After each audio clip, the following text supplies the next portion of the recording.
Hello students, today we are going to see the reaction involving the bond cleavage of alkyl and hydroxyl group.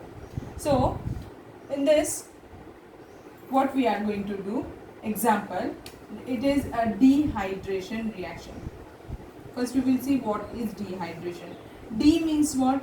Removal, and hydration means what? Water. So removal of water molecule is termed as what? Dehydration reaction. When we remove water molecule from an alcohol molecule, it is termed as what? Dehydration of alcohols. In this, what happens when an alcohol having beta hydrogen is heated with any dehydrating agent? For dehydration reaction, what we will require? We will require dehydrating agent. Now, what are dehydrating agent? Such agents which removes water molecule. So, the list of dehydrating agent we must know, that is, one is concentrated sulfuric acid, concentrated phosphoric acid, H2PO3, H2PO4, sorry, not H2PO4, it should be H3PO4, H3PO4, P2O5 and Al2O3. Al2O3 is also termed as aluminol. So these are what? Dehydrating agent. Out of these, the concentrated sulfuric acid and concentrated phosphoric acid are strong dehydrating agent.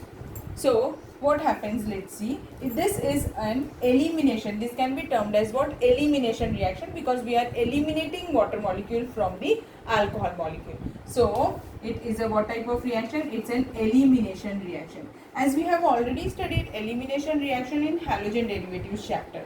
So what we have seen in that elimination reactions are of two types. One is called as alpha elimination and other is called as what? Beta elimination. I have explained you at that time also that in our course maximum time we carry out the beta elimination reactions. And what are beta elimination reactions? Beta elimination reaction means what? Let's take an example for that. This is the ethanol molecule. If I am going to remove the, as we have to remove what? We have to remove water. So water has two parts, that is one H and one OH group. So we have to remove the H and the OH group. Both the things have to be removed from the two different carbon atoms in case of beta elimination. So which elimination we are going to carry out? Beta elimination. So the OH part will be removed from one of the carbon and the H part will be removed from the neighboring carbon, that is adjacent carbon. So if I am going to remove the OH from this carbon is termed as what? Alpha carbon. Why it is called as alpha carbon? Whenever the functional group is attached to the carbon, it is when the first carbon to which the functional group is attached is termed as what? Alpha carbon, and next to it is termed as what? Beta carbon, and next to beta carbon is termed as what? Gamma carbon, and so on. So this is the alpha carbon. So I am removing the OH from alpha carbon. So from where I have to remove the H? I will remove the H from the beta carbon. So a one H from this. As I remove this, as the reaction takes place in presence of what? Concentrated sulfuric acid. So what it will give? CH2 double bond CH2. Means after the removal of the water, what we are going to obtain? We are going to obtain an alkene. When we remove water molecule from an alcohol, it gives what? It gives alkene. It's an beta elimination reaction. Now in this, what happens? Let's see the procedure. What will be the order of reactivity of alcohols towards dehydration reaction? We will see that. So order of reactivity, which is the major part, H or OH? OH is the major part. So what is the order for OH, reactivity of OH? So tertiary will be most reactive and primary will be least. So in case of alcohols, what will be the order of reactivity of alcohols towards dehydration? That tertiary alcohol will be most reactive as compared to secondary, and primary alcohol will be least reactive, because the OH is the major part, and we have already seen it in the inductive effect that the OH group is eliminated easily from a tertiary alcohol group. So in dehydration reaction, let's see the method. CH3 CH H CH2O H. If I am going to treat it with concentrated sulfuric acid, that is with H2SO4, it will give what? It will remove H and OH from this place, and it will prepare what? An alkene, CH3CH triple bond CH2. So this is the alkene which we are going to obtain. And we have just seen that the primary alcohol are very hard to get dehydrate. Now, because they are less reactive towards dehydration reaction, so it requires a very higher temperature of about 443 Kelvin. This temperature, you have to remember this temperature. In very less number of reactions I tell you the temperature, but whenever I tell you the temperature, you have to by heart that temperature. So it is what? 443 Kelvin. If I am going to take the example of a secondary alcohol,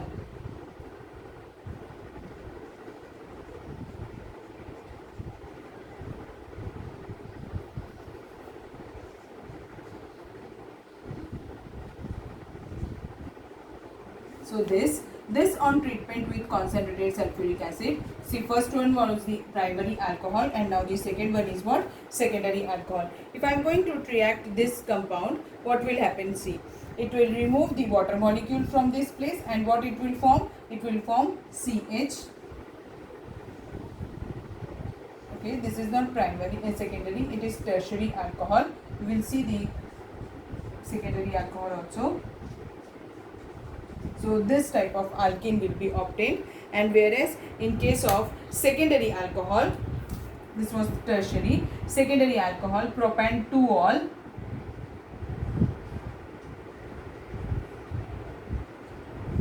this on treatment with concentrated sulfuric acid removes this water molecule, 3CH double bond CH2. So this type of alkene will be obtained.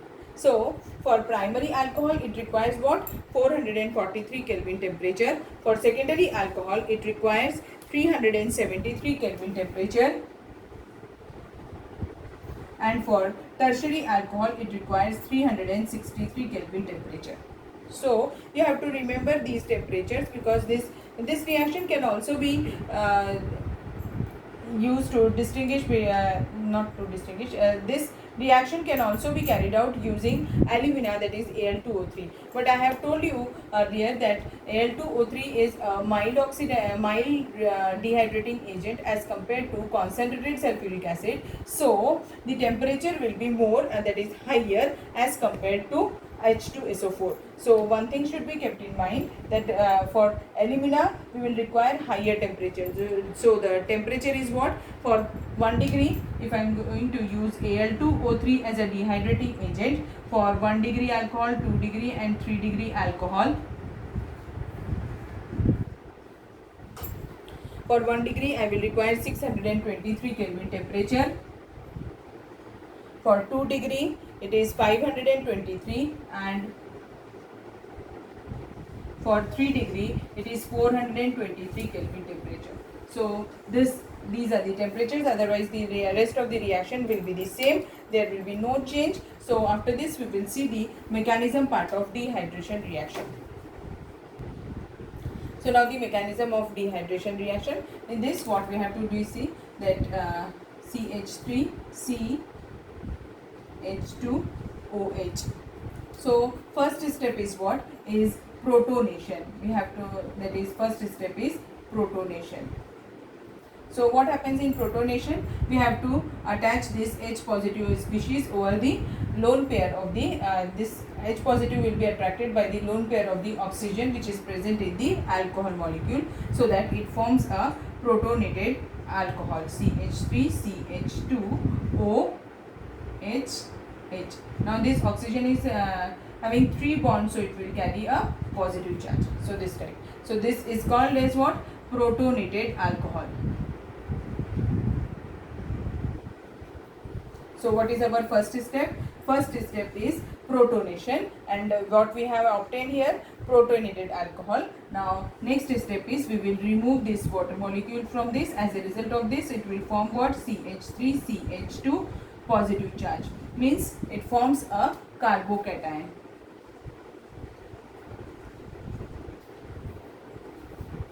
So carbocation, protonated alcohol loses the water molecule and forms carbocation. Here this step is fast reaction and it is reversible also. So, and whereas this step is the slow step and this is the rate determining step also.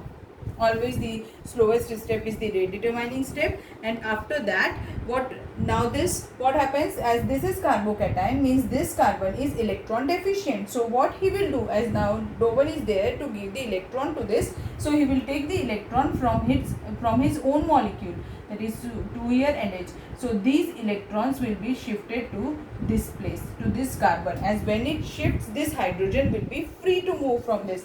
So this step will be termed as what? Deprotonation, and it is also a fast step. So what it will give? CH2 double bond CH2. So do you understand the mechanism part now? It's very simple. Let's revise in a quick manner. That is protonation. First step is protonation. This H positive ion is going to be is attracted by this the lone pair present over the oxygen and it forms a protonated alcohol. This is the first step and it is fast. Second is we remove what? It removes the water molecule, because as it removes the water molecule, this is the slow step and it is the rate determining step. So it forms a carbocation, and now this carbocation is electron deficient. It needs an electron pair, so it will attract the electron pair from the same within the molecule, that is from the between the carbon and hydrogen bond. As it attracts, now the hydrogen is free to move and this hydrogen will move out, and that is deprotonation, and it is the first step, and it will give what? It will give an alkene.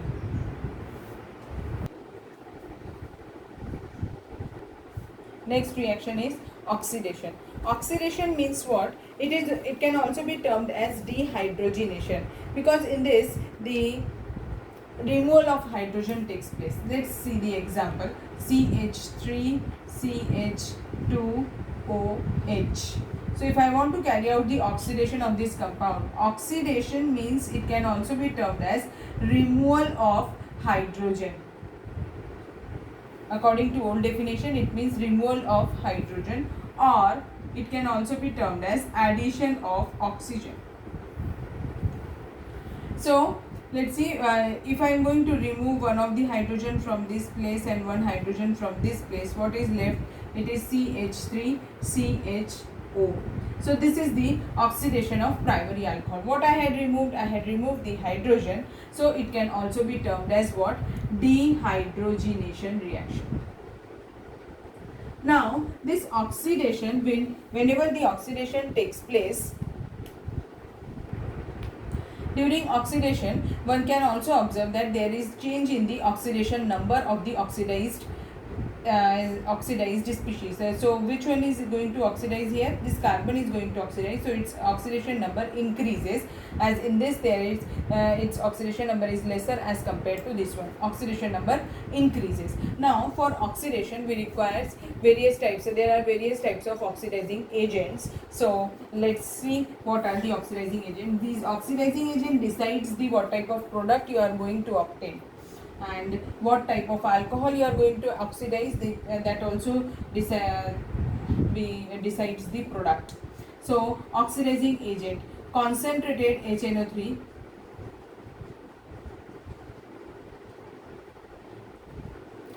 acidic KMNO4, K2Cr2O7, Na2Cr2O7, chromic acid, and KMNO4 can be used as alkaline or acidic, any of this. And this is K2Cr2O7, Na2Cr2O7. So oxidizing agents decides that what product you are going to obtain. जैसे एक example लेते हैं, जैसे in this case what we have obtained, primary alcohol on oxidation gives aldehyde. So primary alcohol can also be converted into, on further oxidation it will get converted into carboxylic acid. See. So in first stage we have removed hydrogen, and in the second stage we have added the oxygen.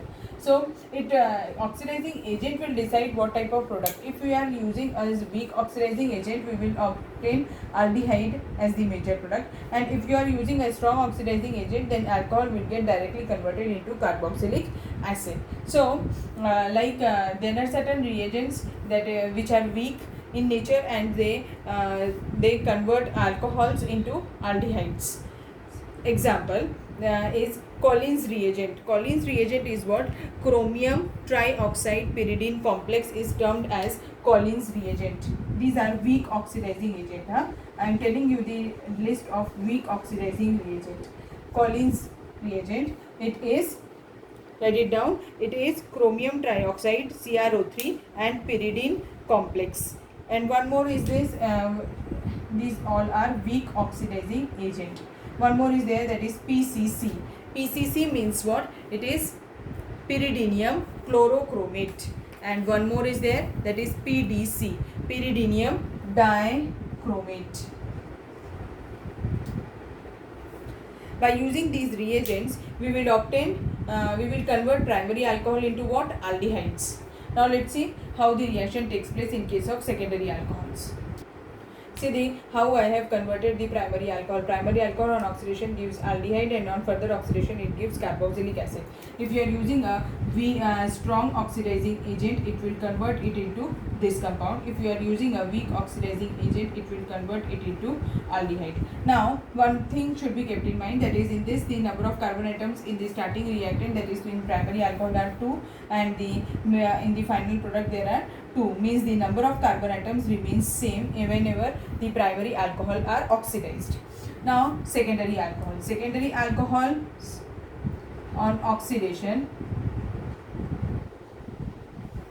it also removes hydrogen in first stage, so that it gives CH3, C double bond O. Means what we have obtained? We have obtained ketone, and this is what? It is secondary alcohol. So secondary alcohol on oxidation using a weak oxidizing agent, it will give what? Ketone, and on further oxidation it will give CH3COOH, means this part will come, plus what? One hydrogen from this place. Now what it is left? One carbon and 2 hydrogens. So CO2 plus water.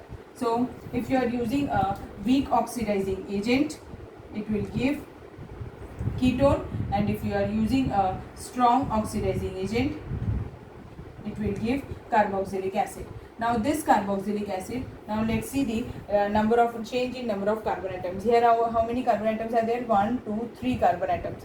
Means in secondary alcohol there were 3 carbon atoms in this example, and now in the product what we have obtained? We have obtained a carboxylic acid as the major product, and it contains only 2 carbon atoms, means 1 carbon atom is less. Whenever you oxidize secondary alcohols, you will get a product, that is you will get a carboxylic acid containing 1 less carbon atom. So this was about secondary alcohol. Now let's see about tertiary alcohol. Tertiary alcohol means tertiary butyl alcohol. I am taking an example of tertiary butyl alcohol.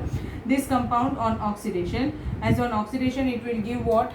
This on oxidation it will form a ketone with 1 less carbon atom, so CH3, C double bond O. And now what are the byproducts in this case? Carbon dioxide is the byproduct and water is the byproduct. Now further it is oxidized and it will give what? CH3COOH, and byproducts are what? Carbon dioxide and water. Means as I have started, this is the tertiary alcohol. I have taken such a tertiary alcohol which contains 4 carbon atoms, and now the product, the carboxylic acid, which is obtained as a major product after oxidation, it contains only 2 carbon atoms, means here 2 carbon atoms are less. So this can be used as a distinguishing test for primary, secondary and tertiary alcohols.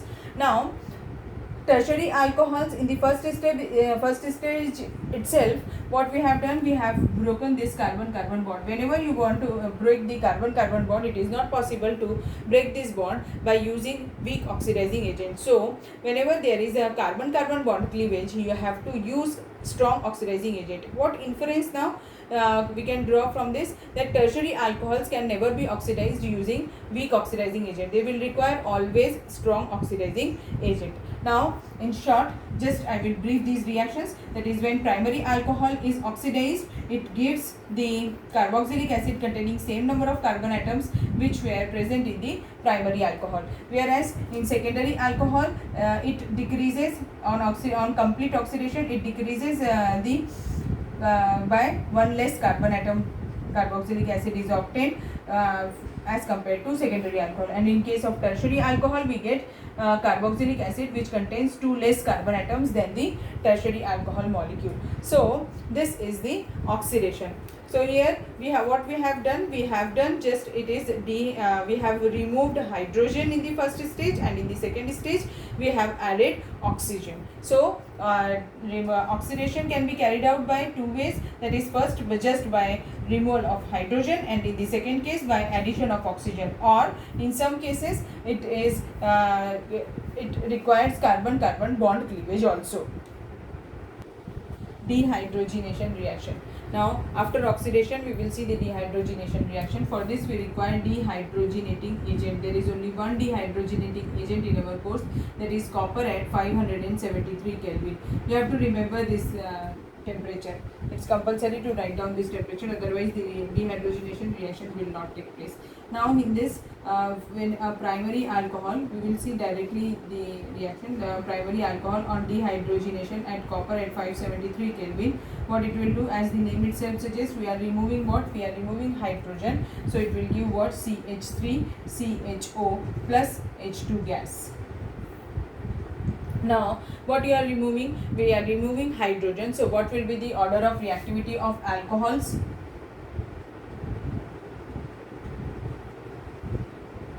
It will be 1 degree, 2 degree and 3 degree. So this will be the order. Primary will be more reactive as compared to secondary and tertiary. So when a primary alcohol is dehydrogenated with copper at 573 Kelvin, it gives what? It gives aldehyde. Now when a secondary alcohol, this is about primary alcohol, it gives aldehyde. Now secondary alcohol, when secondary alcohol is treated with copper at 573 Kelvin, it will also remove hydrogen, so that it gives what? CH3 CH3 C double bond O. So it will give ketone. Secondary alcohols on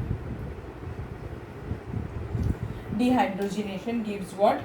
Ketones. And tertiary alcohols can never undergo dehydrogenation reaction, because it is very difficult to remove hydrogen from tertiary alcohol. They are more prone towards elimination reaction, instead of, means it undergoes dehydration instead of dehydrogenation. And so on treatment with copper at 573 Kelvin, it will give what? It will give CH3 CH3 C double bond CH2 plus H2O molecule. So this type of product will be obtained. Means when a tertiary alcohol is dehydrogenated, it will give an alkene.